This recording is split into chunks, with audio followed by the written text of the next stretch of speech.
오늘 설교 제목이 진리를 담아 나누는 그릇처럼 산다, 그런 제목입니다.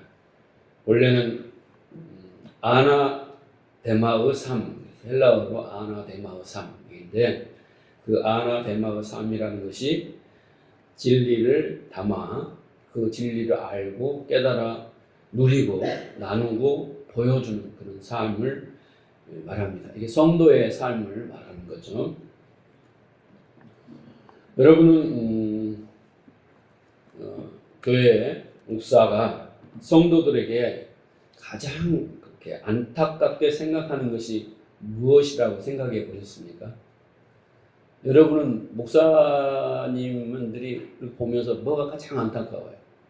그런 것처럼 목사 입장에서도 성도를 바라보면서 가장 안타까운 것이 많이 있겠죠. 그러나 그 중에서 가장 손꼽을 수 있는 것은 뭘까요? 관심 좀 가져보세요. 뭘까요? 목사를 존경하지 않는 것, 또 목사의 말에 순종하지 않고, 또 교회에서 여러 가지 분쟁과 말썽을 피우는 것, 또 성도들이 헌신, 봉사, 헌금 이런 것을 잘 안 하는 것, 주일 성수하지 않는 것, 모임을 하지 않는 것, 교회 일에 무관심하는 것, 이런 것들이 가장 안타깝게 생각하는 것일까요? 몰라요. 다른 목사들은 그럴지 모르지만 저는 그런 거에 대해서는 전혀 안타깝게 생각하지 않습니다. 어떤 분들은 이런 것 때문에 상처받고 열받고, 아마 그랬다면 교회를 이미 문을 닫았지 않았을까, 그런 생각을 해봅니다. 제가 늘 말씀드리지만 교회는 죄인들이 오는 거예요. 교회는 죄인들이 오는 거예요. 죄인이라고 인정하는 자들이 오는 거예요. 바울 사도는 에베소를 보면, 에베소서에 편지하는 걸 보면 그 에베소 교인들에게 험한 말을 합니다. 도둑질 하지 마라, 거짓말 하지 마라, 분을 내지 마라, 더러운 말 하지 마라, 이런 말을 해요. 뭐 밖에서 교회를 볼 때 성도들은 다 천사 같고 다 거룩하고 완벽하고 도덕주의로 깨끗한 사람들이 교회 다니는 것 같지만 그 정반대예요. 그래서 그거 하지 마라 라고 이야기를 하는 거예요. 여러분 생각해 보세요. 진리를 모르는데 거기에서 어떻게 성도다운 모습이 처음부터 나오겠습니까? 그렇죠? 그래서 저는 천사에게를 기대하지 않아요. 저희가 믿는 것은 그 하나님과 하나님의 말씀, 그 진리의 말씀을 믿어요. 왜냐하면 내가 아무리 가르치고 훈련하고 연단하고 해도 도루묵이야. 제가 목회를 해보니까. 나만 상처받고 내 열심으로 했던 것들이 뭔가 열매를 얻을 때 자책만 되고 원망만 돼요.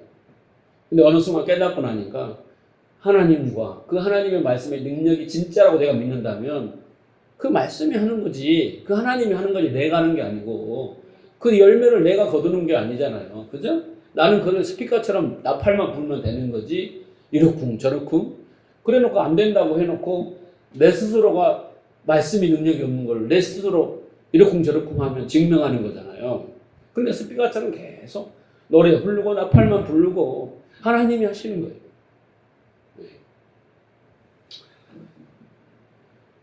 세상에 있다가 교회에 오면요, 누가 되었든지 간에 어떠든 간에 영적으로 뿅아리해요. 이제 걸음마를 걷는 그런 아기와 같죠. 왜? 진리가 없으니까.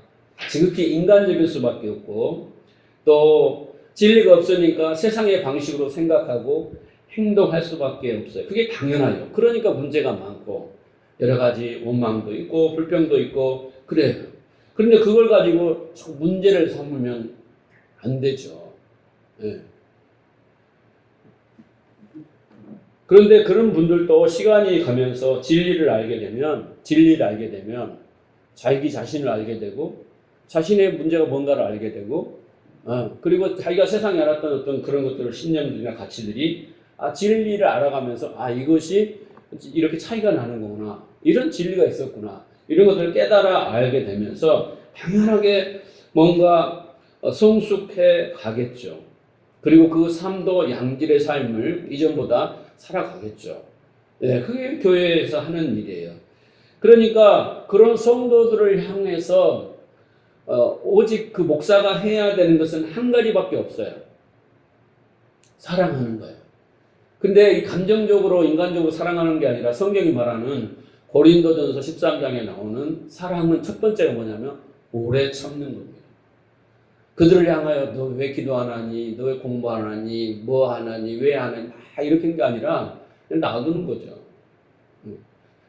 그래서 오래 참는 거예요. 그 사람이 그 진리를 깨달아 알 때까지. 그래야지 그 사람이 이래다 저래다 시켜서가 아니라 스스로 그 깨달음과 체험을 통해서 하게 되는 그때까지 참아주는 거예요. 그죠? 애가 이렇게 우리 윤설이가 이제 걸은다고 엄마가 보라고 이렇게 막 보여주고 싶잖아요. 그런데 그 애가 엎어지고 넘어지고 엎어지고 넘어지고 계속 해야 그렇게 돼야지 혼자 똑바로 걸 거 아닙니까? 근데 엎어지려고 하면 못 넘어지게 하고 엎어지려면 붙들어주고 계속 그렇게 놔두면 얘는 그 넘어져서 그 고통이라든가 일어나는 방식을 몰라요. 그죠?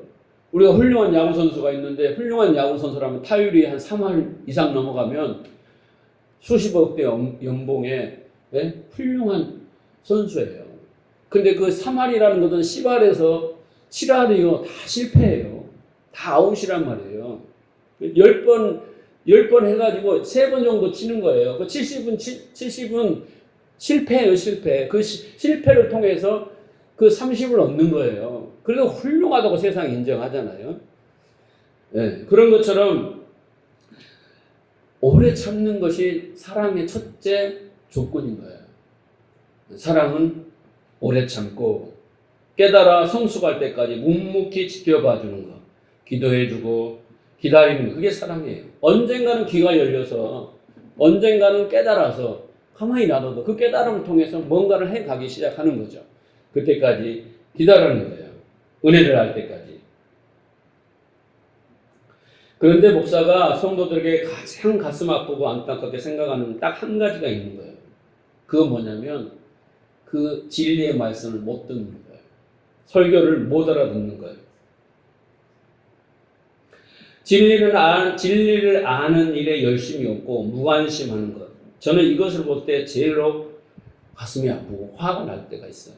왜? 가장 이것이 기본이고 중요한 일이고 이것 때문에 교회에 오는데 교회에 와서 정작 이것을 안 하고 다른 것은 열심히 하는데 이것에는 열심이 없어요. 그것을 봤을 때는 정말 가슴이 아파요. 어떻게 다리 몽둥이를 뿌려서라도 회초를 때려서라도 해주고 싶은데 그런 과정이려니 하고 참아요. 과거에 보면 제가 설교하는 걸 가지고 자꾸 평가를 하고 또 막 난도질을 하는 분들이 더 있었어요. 물론 저도 그런 과정을 겪었기 때문에 그런 분들을 충분히 이해합니다. 왜냐하면 그분들이 가지고 있는 수준, 그 영적인 수준, 그 깨달음의 수준이 다 천차만별이겠죠.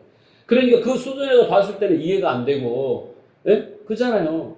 박사가 한 이야기를 고등학생이, 중학생이 어떻게 알아듣겠어요. 그러니까 고등학교, 중학교 수준에서 그 박사가 한 말이 재미가 없느니, 뭐 딱딱하느니, 뭔 소리니, 그리고 이러쿵저러쿵 자기 수준에서 하는 거죠. 그러니까 충분히 저는 그걸 이해를 합니다. 그러나 중요한 것은 내가 그걸 못 알아듣는다는 것에 대한 안타까움이 없다는 거예요.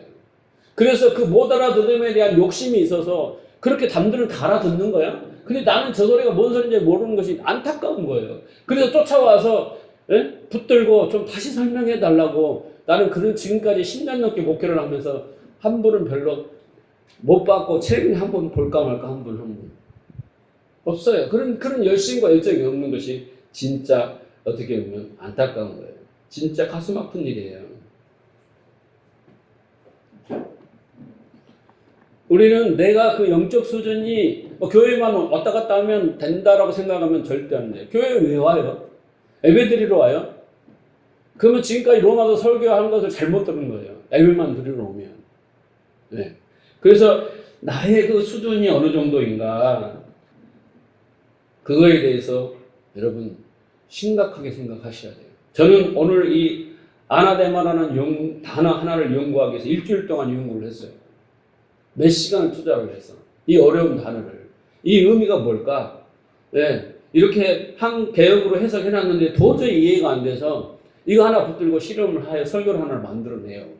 자, 그런데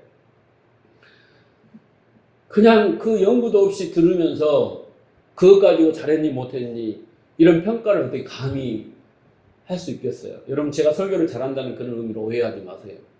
네. 그러니까 그 깨달음의 수준, 이것이 어느 정도인가 스스로에 대한 어떤 감을 잡고 내가 뭘 필요로 하고 뭘 목적을 두고 교회에 나가야 되는가, 여기에 대하여 분명한 의식이 있어야 되는 겁니다. 제가 오늘 이런 말씀을 드리는 것은 뭐 개인적인 그 감정이나 뭐 사정과 형편을 토로하는 것이 아니라 뭔가 열받아서 서운해서는 아닙니다, 여러분. 오늘 말씀이 그런 내용이에요. 오늘 본문의 내용이. 그래서 이해를 돕기 위해서 제가 리얼하게 이야기를 한 겁니다. 9장 1절에 보면 내가 그리스도 안에서 참말을 하고 거짓말을 아니하노니 이렇게 시작을 해요. 여기서 참말, 거짓말이 나오죠. 이 참말이란 말은 알레데이아, 진리라는 거예요. 나는 진리를 말한다. 그리고 나는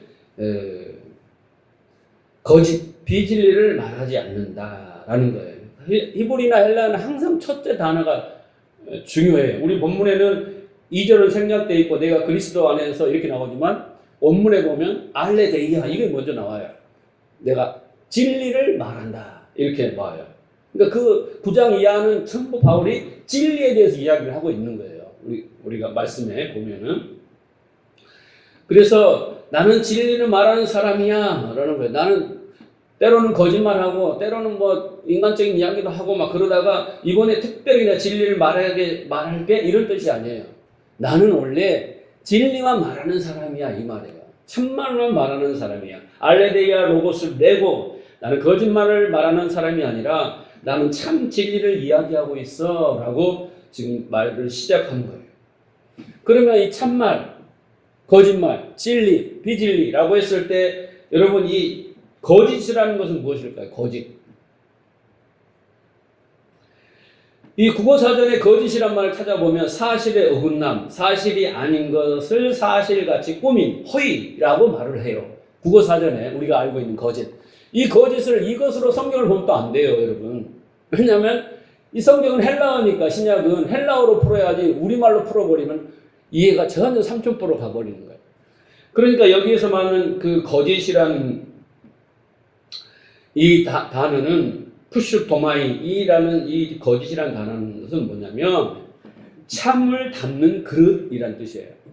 거짓이란 단어는 참 진리를 담는 그릇이란 뜻이에요. 그게 거짓이에요.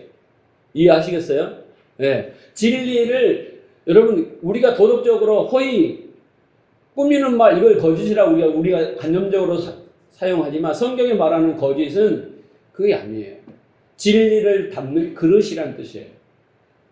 그것이 거짓인 거예요. 그러니까 그 거짓을 진리를 담는 그릇인데 그 그릇을 통해서 그 안에 담겨있는 참 진리라는 내용을 보지 못하면 그것을 우리는 거짓이라고 말을 하는 거예요. 성경이. 거짓. 그러니까 바울은 뭐예요? 지금 나는 그 율법이라는 것은 그릇이에요. 그런데 그 율법이 담고 있는 그 안에 알맹이를 말하는 사람이야. 진리를 말하는 사람이야. 예. 라는 거예요. 그런데 만약에 그 겉에 있는 그런 율법만 말하면 그것이 바로 거짓말을 하는 거야. 그 이야기를 하고 있는 것입니다. 자, 바울은 우리가 지난 시간에 보았듯이 8장의 말미에서 환난이나 곤고나 핍박이나 기근이나 위험이나 적신이나 칼이나 사망이나 생명이나 천사나 사탄, 높음, 깊음, 피조물 이런 것들을 이야기했죠. 그것들이 다 뭐예요? 그릇이에요. 그릇.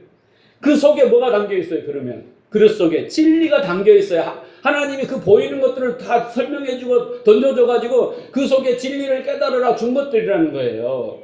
그런데 그 그릇들을 나열하면서 그 그릇을 핥아먹듯이 그릇만 표피적인 것만 표면적인 것만 받아들이면 그것이 어때서요? 하나님에서 끊어진다라는 거예요. 그렇죠? 누가 그 사랑에서 끊을 수 있으리라라고 했는데 그것을 깨닫지 못하면 그것들을 통해서 그 알맹이를 그 진리를 알지 못하면 하나님과 관계 끊어지고 그 구렁이 생긴다 그랬잖아요. 건너올 수 없는 구렁이. 그런데 그것들을 통하여 깨달은 자는 어떤 것도 그 사랑에서 끊을 수 없다라고 8장을 설명을 해드렸죠. 기억나시죠? 그러니까 그것들을 통해서 진리를 깨닫는 사람은 절대 하나님과 우리를 끌어낼 수 없다라는 것이에요. 하지만 어떤 이들은 그 그릇을 줬는데 그릇 속에 그 담겨 있는 진리를 보지 못하고 그 그릇만 붙들고 그렇잖아요. 여러분이 예배를 드리러 왔어요. 예배는 뭐예요? 그릇이에요. 형식이란 말이에요. 그 내용물을 담은 형식이에요. 그 예배에는 순서가 있어요. 뭐 회개기도, 뭐 묵상기도, 회개기도, 뭐 신앙고백, 뭐 찬송, 헌금, 설교, 특송, 뭐 순서가 있어요. 그게 예배예요. 그 뭔가를 담기 위하여 만들어 놓은 순서예요. 근데 여러분이 쭉 와서 순서만 딱 하고 가버리면 그게 뭐예요? 거짓이라는 거예요. 알맹이 없는 앙코 없는 찐빵인 거예요. 그냥 몸만 왔다 가는 거예요. 응? 그런데 그 예배 속에서 왜 예배를 드리려고 하는지 그 순서의 그 의미를 알아서 그 의미에 맞게 그 마음으로 드리는 자를 하나님이 영과 진리로 예배 드린 자 그런 자를 찾는 자잖아요. 그렇게 드리는 것이 뭐예요? 진리를 아는 자가 그 진정한 예배를 드리는 것이다 라는 거 예를 들면 그래서 그 그릇을 표피적으로만 알게 되면 사두개인이나 바리새인들은 그것 가지고 천사가 있어? 없어. 어떻게 무슨 천사가 있어? 영생? 무슨 영생이야? 여기 중국 끝이지. 뭐 이런 식으로 뭐 맨날 시간을 허비하면서 싸우는 거예요. 그리고 율법을 열심히 그 의식에 열심히 참가하는 거예요. 환난이나 곤고나 핍박이나 위험이나 칼이나 그것들을 붙들고 수고하고 무거운 짐을 지고 가다가 멸망에 빠지게 되는 것이죠. 하나님이 주신 것들을 붙들고 사는 거예요. 그게 포로되고 갇히고 그 안에 눌려 사는 거죠. 그게 바로 거짓이에요. 거짓. 자, 그래서 이 로마서 8장을 마무리하면서 바울은 9장 첫 단어가 바로 뭐예요? 알레데이아, 진리. 알레데이아 로고스를 내고 내가 중요한 것을 말할게. 근데 나는 진리를 말할 거야. 지금부터. 진리.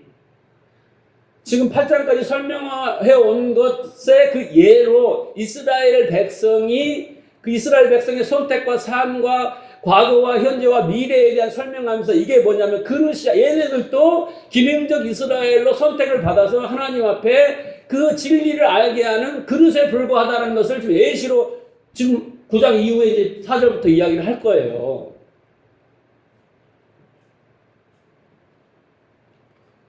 자, 그러면서 보세요. 내가 중요한 것은 진리를 말할 건데 이렇게 말하면서 내가 그리스도와 하나인데 라고 말해요. 내가 그리스도와 하나다. 그러죠? 내가 그리스도 안에 있다라는 거죠. 그러니까 그리스도와 하나다. 그리스도 안에 있다라는 것은 그 진리, 그 그리스도의 마음을 내가 갖고 있어. 그 말이에요. 아버지의 마음을 내가 갖고 있어. 그리스도와 연합되었어. 라는 거예요.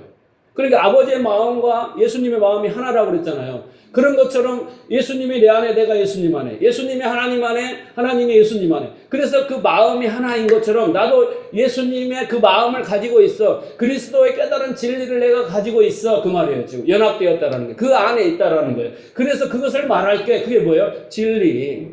근데 그것을 설명하는 게 뭐예요? 눈에 보이는 거 계속 다 설명했던 거 그릇들이란 말이에요. 자, 그렇게 연합되어 있는데 내가 그토록 안타까워하는 것은 내 민족, 혈육, 형제, 그 골육의 가족들이란 말이에요. 그 혈통들이 그들을 위해서 뭐라고 해요, 내가? 보면 3절에 나의 형제 곧 골육의 친척을 위하여 내 자신이 저주를 받아 그리스도에게서 끊어질지라도 원하는 바라라는 거예요. 자, 무슨 뜻이에요, 여러분? 내 이스라엘의 민족과 가족과 그 혈통과 모든 그 이스라엘 사람들을 위해서 내가 저주를 받아서 지옥 간다 해도 민족적 이스라엘을 다 구원받기를 간절히 원해. 나는 내 구원과 맞바꿔서 좋아. 이런 말처럼 겉으로는 들려요.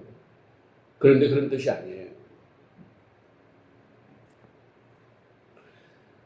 여러분, 진리를 깨달아서 천국과 지옥이 뭔가를 알았다면 내가 누구를 위해서 지옥 갈게 이런 소리를 할 수가 없어요.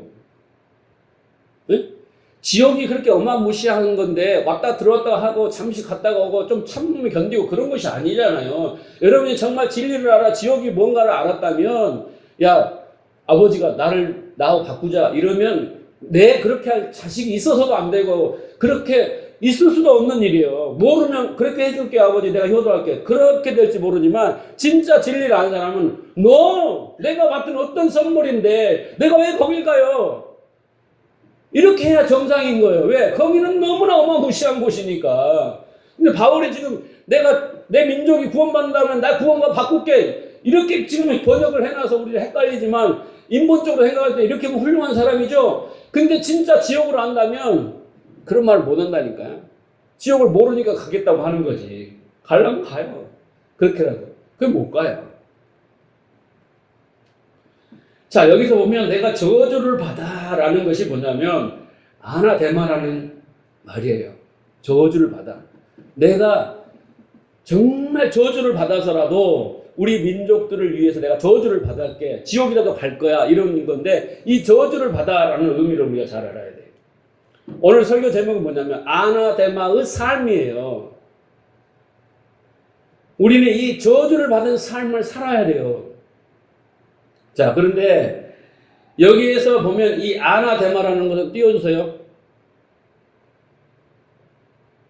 예, 여기 아나데마라는 헬라어가 있죠. 근데 이건 아나와 데마의 합성어예요.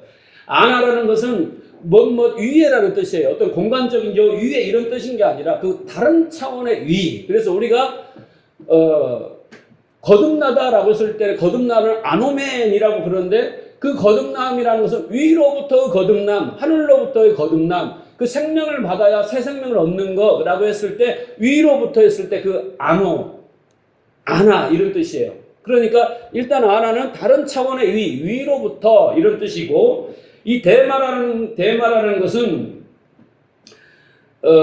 이 티뎀이라는 동사와 합성돼서 데마가 됐는데 그래서 저주를 받아라는 뜻이 됐는데 이 티뎀이라는 것이 뭐냐면 이 횡적으로 딱딱딱 서 있는 것을 말해요. 횡적으로 서서 똑바로 서는 거죠. 하나님이 진리를 알기 위해서 티뎀이 뭔가를 딱딱딱딱 세워줘서 우리가 그 세워진 것들을 딱딱딱 보고 그 속에서 그 그릇들을 보고 깨닫게 되는 그 도구들 있잖아요. 그걸 티뎀이라고 하는 거예요. 그게 데마라는 뜻이에요.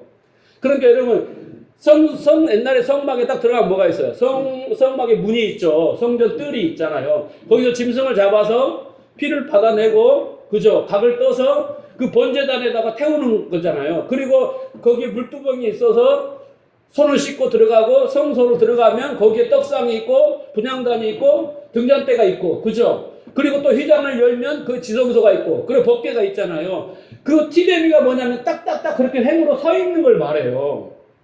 근데 그거 하나에는 다 의미가 있어요. 그 속에 진리가 있다는 거예요. 그러니까 데마라는 것은 그렇게 횡적으로 서 있는 것을 말해요.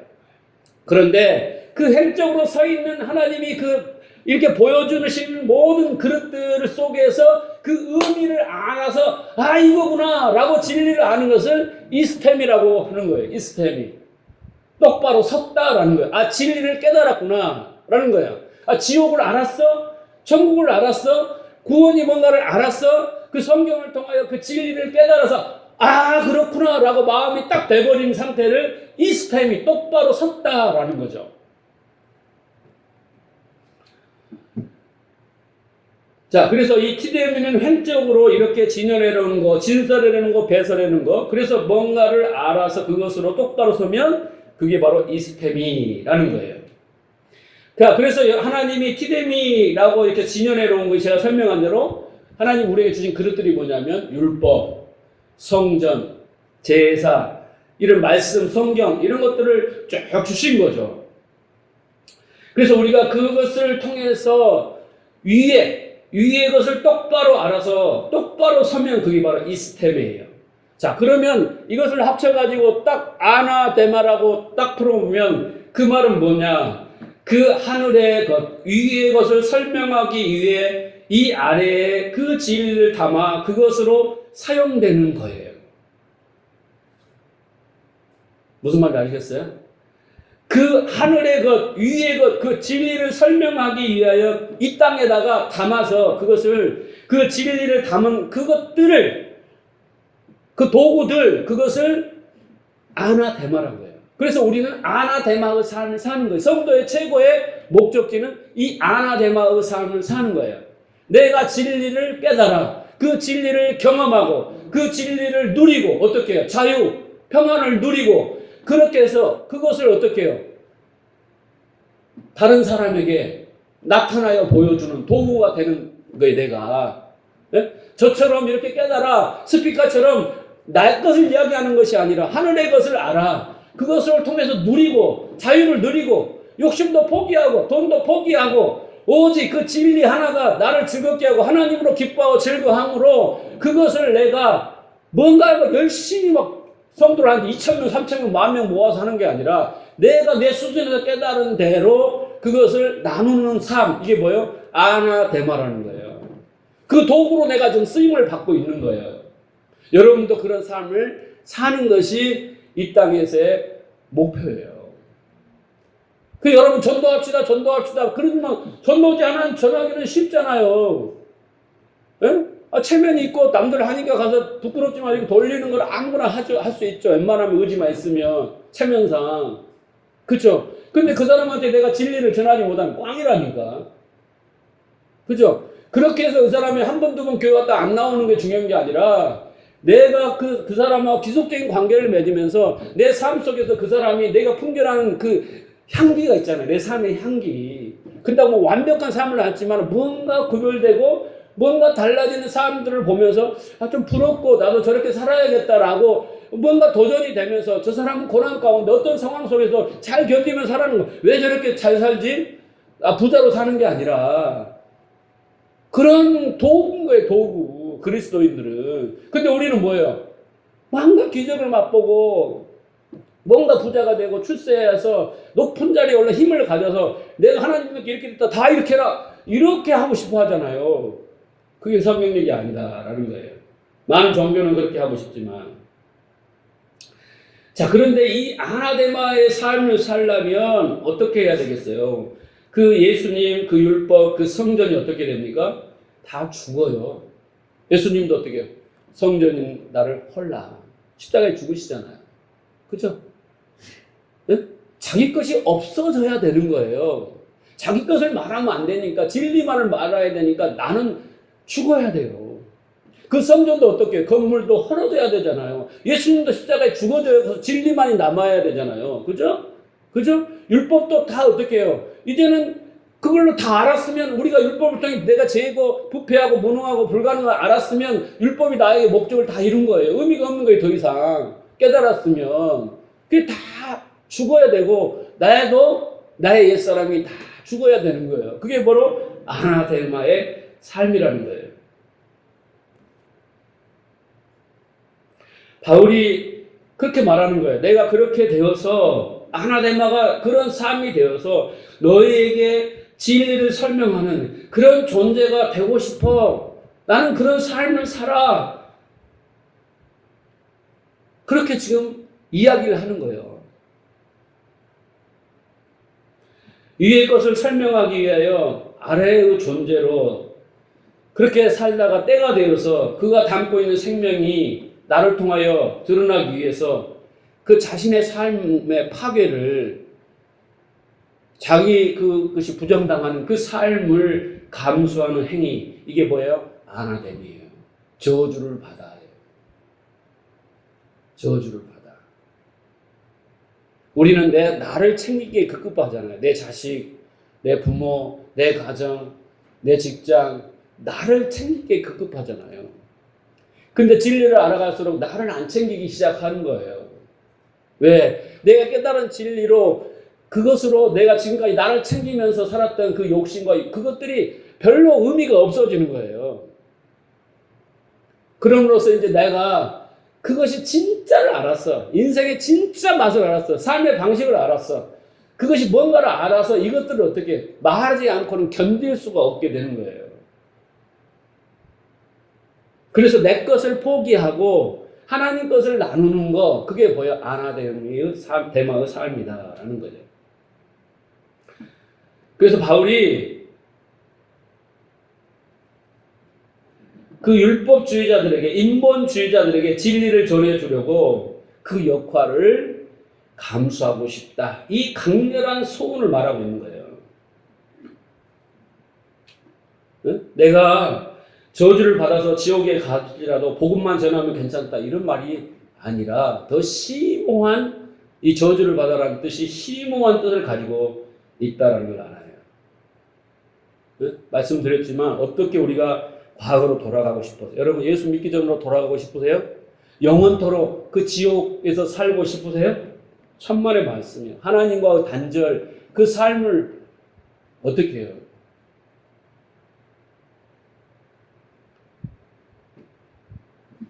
그 지옥의 현실을 경험한 사람이라면, 그 지옥이 그 처절함을 경험해온 사람이라면 다시는 그 삶으로 가고 싶은 사람이 있을까요? 없어요. 절대로 우리의 구원과 그 어떤 것으로도 바꿀 수가 없습니다. 네?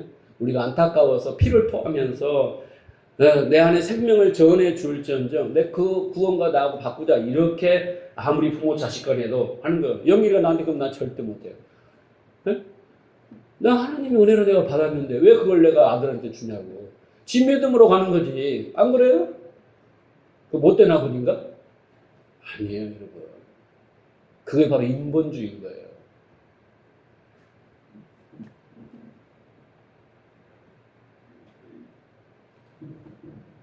그래서 이제 9장 4절부터 그 혈통적으로 묶여있는 그 민족적 이스라엘이 역시 아나데마의 용도로 그렇게 부름을 받고 사용되어졌다라고 지금 이제 설명을 하면서 이 이야기를 하는 겁니다. 자, 그래서 성경에 등장하는 그 수많은 하나님의 사람들이 이 아나데마의 삶을 살았어요. 여러분, 우리는 아담과 하와를 비롯하여서 많은 그 노아, 에녹, 아브라함, 이삭 많이 나오잖아요. 요셉. 그 사람들이 뭐겠어요? 교과서예요. 그들은 그 자기의 삶이 있지만 그 자기의 삶들을 다 몰사당하고 하나님을 만나서 하나님이 뭔가 가르치고 깨닫게 하고 그 진리를 알게 하고 하나님 나라를 알게 하여서 그 삶이 그냥 순탄하냐고요. 아브라함은 보라, 갈 바를 몰라 아비본토치를 떠나기 시작해서 자식 하나 얻자고 그 모든 과정 속에서 우리에게 알려주는 게 뭐예요? 믿음이 뭔가를 알려주잖아요. 그러니까 아브라함은 오직 믿음이라는 것을 우리에게 교과서로 교재로 주기 위하여 아나데마의 삶을 살고 간 사람이에요. 고맙잖아요. 그렇죠? 네. 그러니까 나도 누군가에게 그런 삶을 살고 가야지. 그게 존재의 목적이지. 여기서 뭐 아파트 뭐 60평짜리 살고 차는 무슨 아우디를 타고 뭐 이런 것이 내 인생의 목적이 된다면 그건요 누가 기억해 주지도 않아요. 누가 기억해 주겠어요?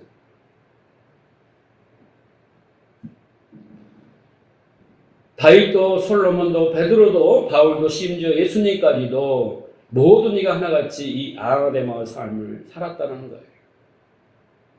이게 가장 양질의 삶이며 하나님이 우리를 이 땅에 그 70억 인구 중에서 먼저 부르시는 이유이며, 이해하시겠어요?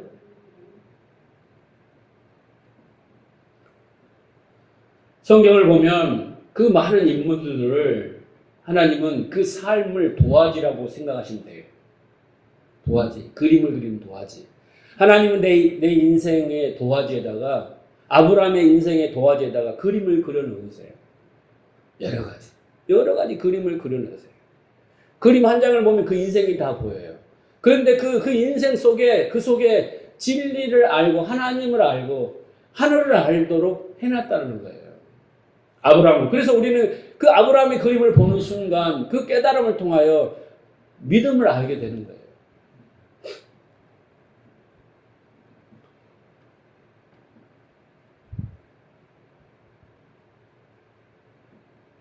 자, 그런데 그렇게 세상을 살아간다고 하면 그 세상 속에서 우리가 그렇게 산다고 하면 세상 사람들이 그런 모습을 보고 뭐라고 하겠어요? 야, 그게 저주받은 삶이지 무슨 복된 삶이냐라고 말한다는 거예요. 그죠? 응? 가난하게 살고 오른밤을 때리면 왼밤을 돌려대고 뭐 그런 삶을 살면 너 바보냐? 왜 자신감이 없니? 응? 왜 이렇게 찌질이 궁상을 떠니? 야, 수단과 방법을 가리지 않고 탈세를 해서라도 뭘 해서라도 해야지. 요즘 그런 바보 너 그렇게 살아봐라. 누가 알아줄 줄 아니? 그건 저주야 저주 라고 말을 한다는 거예요. 그 아담의 삶을 보면. 근데 바울은 내가 그래 사람들이 나보다 아나데마 그 저주의 삶을 산다 할지라도 너희에게 진리가 전해진다면 너희에게 진리만 전한다면 그것이 지옥 같은 삶이라도 나는 괜찮아 라고 말하고 있는 것입니다. 그런데 그 조상들이 이 아나데마의 삶을 사면서 그 삶을 진리로 깨달아 뭐가 되냐면 하늘의 별이 됩니다. 그래서 이 땅에는 바다의 모래 같은 삶이 있고 하늘의 별과 같은 삶이 있어요. 하늘의 별과 같은 삶은 이 아나데마의 삶을 살아 깨달아 하나님 앞에 선택받은 사람은 하늘의 별처럼 빛나요.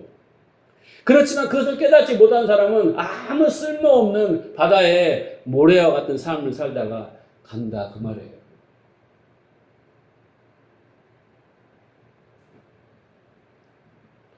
바울은 나는 그런 삶을 살겠어. 그게 저주의 삶이라도 그러니까 너희도 그렇게 살았으면 좋겠다라고 우리에게 권면하고 있습니다. 여러분 이 세상은 영혼에 비하면 찰나에 불과해요. 120년을 많이 살아봐야 120년이라고 하는데 그것은 아주 짧은 시간에 잠시 사라지는 꿈과 같아요. 영원이라는 그 세상에 비교하면 이 120년이라는 되게 긴 것 같지만 찰나에 찰나.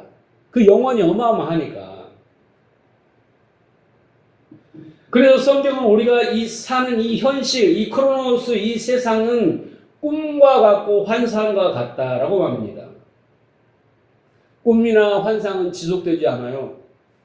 잠시잖아요. 여러분 잠깐 잠자는 그 잠깐이잖아요. 그렇죠? 중간에 깨버리면 그만이에요. 우리의 인생이란 삶도 영원히 이렇게 지속되지 않고 그 찰나처럼 한순간의 꿈처럼 환상처럼 그냥 스쳐가는 게 우리의 인생이에요. 어떻게 보면 아무런 의미가 없어요. 진짜 의미를 찾지 않냐면 점차 의미 없는 그런 삶이 되는 거예요. 여러분 꿈속에서 여러분이 정말 먹고 싶은 것을 그냥 비싼 거 한 상에 막 100만 원짜리 상을 배 터지게 꿈에서 먹었다고 생각을 해보세요. 깨어나니 배가 부릅니까? 헛배만 부르지 뭐. 그죠? 꿈이니까. 꿈속에서 먹은 것은요, 이 현실에 아무런 도움이 되지 않아요. 보리밥 한 그릇 먹는 게 더 낫죠. 꿈에서 아무리 수백만 원짜리의 밥상을 받아도 그건 꿈일 뿐이에요. 꿈에서 내가 아무리 선한 일을 하고 착한 일을 하고 무슨 업적을 쌓고 박사가 되고 대통령이 되어도 다 꿈이에요. 꿈에서 한 일, 꿈에서 한 말, 꿈에서 모든 먹은 것들은 이 현실 속에 아무런 소용이 없습니다. 이사야 29장 8절에 보면 줄인 자가 꿈에 먹었을지라도 깨면 그 속은 여전히 비고 목마른 자가 꿈에 마셨을지라도 깨면 곤비하며 그 속에 갈증이 있는 것 같이 시온산에 치는 열방의 무리와 그와 같으리라. 세상의 가르침, 이치, 사상, 철학, 신념 다 공갈빵이에요. 아무리 많이 먹어도 여러분 서울대학 나온다고 인생을 잘 삽니까? 미국 가서 유학하고 뭔가 막 최고의 석학이 된다고 그 사람이 인생을 잘 살아요? 다 이혼하고 네? 잘 사는 게 아니에요. 그 분야는 최고가 될지 모르지만 인생에는 최고가 될 수 없어요. 그냥 공갈빵을 먹는 거예요. 아무리 그래도 배부르지 않아요. 그 속에 허무와 공허와 염려와 근심과 걱정, 거기에서 그것이 나를 빼어내지 못해요. 그래서 진짜 복은 진리를 알고 그 진리를 나누는 거예요. 그 진리를 알고 그 진리를 누리는 거예요. 그 진리가 우리를 자유하게 하고 그 진리가 우리를 거룩하게 하고 그 진리가 우리를 행복하게 하는 거예요. 지금 여러분이 괴롭고 힘들고 외롭고 고독하고 짜증나고 원망과 분통하고 분쟁하고 다투는 것들은 다 내가 가지고 있는 가치와 신념, 정답이 아닌 그 내 경험과 내가 알고 있는 조그만 지식을 가지고 그걸 풀어내지 못하니까 인생이 그런 거예요. 만날 후회만 있고, 그렇죠? 옳은 선택을 한 것 같지만은 저만치 가보면 아닌 거예요. 후회밖에 남지 않아요. 다음에 돌아가면 그렇잖아요. 그래서 우리가 항상 죽으면서 내가 다시 한 번만 태어난다면 이렇게 인생을 살지 않을 거야. 응? 내가 다시 한 번 대학을 간다면 진짜 이렇게 공부하지 않을 거야. 내가 다시 한 번 취업을 준비한다면 내가 이렇게 준비하지 않을 거야. 항상 껄껄껄껄 그것밖에 남지 않아요. 왜? 우리가 옳은 선택을 못했기 때문에 그런 거예요. 왜 못했어요? 내가 가지고 있는 지식의 한계요. 경험의 한계예요. 도박을 하듯 그렇게 우리 인생을 선택하고 살지 않습니까? 그러나 진리는 그렇지 않아요. 진리가 안자가 되어서 진리를 누리고 진리를 위해 죽게 되면 그것이 진정한 복이다라는 거예요. 오늘날 여러분 교회를 보세요. 생명의 양식을 전해주는 예배당에서 그 설교 내용을 보세요. 다 육신의 복, 욕심, 도덕, 윤리, 살기 좋은 세상 만들기 뭐 이런 거밖에 없잖아요. 꿈과 같은 세상에서 꿈 같은 이야기만 하고 있어요. 여러분 꿈이 이루어집니까? 그걸로는 절대 이루어지지 않습니다. 먹어도 배가 고픈 거예요. 교회는 꿈에 관한 이야기를 하는 게 아니라 하나님의 진리의 말씀을 이야기하는 거예요. 그 진리로 우리는 그렇게 세상에 갇히고 물질에 갇히고 네? 사람들의 사상에 갇히고 경험에 갇히고 모든 갇혀있는 그래서 선택한 내 인생이 후회만 원망만 허무와 공허만 만들어내는 그것이 무엇인가를 발견하고 깨닫는 거예요. 그래서 옳은 길로 나아가는 그 진리를 아는 거예요. 여러분이 먼저 그렇게 그것을 위하여 부름을 받았고 하나님은 여러분의 도화지, 인생의 도화지 위에 지금 그림을 그리고 계시는 거예요. 그림을. 그래서 우리가 깨달아 알아갈수록 아 이렇구나. 그래서 무릎을 치는 거예요. 이거였구나. 이것 때문이었구나. 아나데마의 삶, 진리를 깨달아 누리고 진리를 말하는, 보여주는 삶. 그것은 무언가 업적을 쌓고 많은 일을 하여서 사람들의 존경과 그 사람들의 칭송을 받는 것이 아니라 여러분이 어디에 있든 간에 진리의 등대가 되셔야 됩니다. 네. 등대는 얼마나 외롭습니까? 비바람이 치거나 사람들이 찾아오지 않아도 항상 그 자리에서 내가 처한 그 직장이든 가정이든 교회 어느 초소에서 뭐 나발을 불러요? 묵묵히 내 삶을 사는 거예요. 어둠을 향하여 뭘 비춰요? 빛을 비추는 거예요. 그 빛이 생명이며 진리입니다. 내가 하나님께 받은 은혜, 깨달은 것들을 그대로 삶을 통해서 내 몸과 마음이 혼연일체가 되어 살아내는 것, 그게 등대의 삶이에요. 거기에서 아름다운 그리스도의 향기가 나는 거예요. 그러면 그 사람들이 그 향기를 쐬고 그 빛을 쐬면요, 살아나는 거예요. 살아나는 거예요. 내가 전도지를 천장 돌려가지고 100명을 데려왔는데 내 삶이 개차반 같고 진리의 삶이 안 되면 그 사람들이 다 상처받고 떠나요. 교회에 아예 안 온다고. 안 볼 때는 그냥 거룩하고 흠없는 줄 알고 고상하고 대단히 착한 사람 아닌데 교회 와서 살아보니까 알아와서 보니까 절대 아닌 거야 그 사람이. 여러분 교회 사람 성도들 아니 뭐야 주위의 사람들 전도해서 데려오기가 왜 두려워요? 나를 보여주는 것이 두려워서 못 데려온 사람도 많아요. 차라리 모르고 사는 것이 편하니까.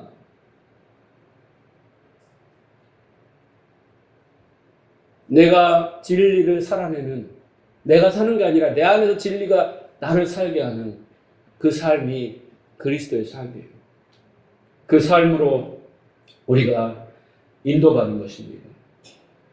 묵묵히 빛과 생명을 바라는 그 진리의 등대, 그 삶이 여러분의 인생의 목표가 되고 그런 삶을 살아내시길 바랍니다. 그래서 그 삶을 살기 위해서 여러분 우리는 부인되어지고 우리 옛사람 죽어지고 하나님이 보여주는 모든 그 티데미 그 펜으로 질서 있게 보여주는 그것을 통해서 나를 알고 진리를 알아 깨달음을 누리며 그렇게 살아내는 그것이 하나님 나라예요. 그런 축복을 받고 그런 삶을 사시길 주로 축복합니다.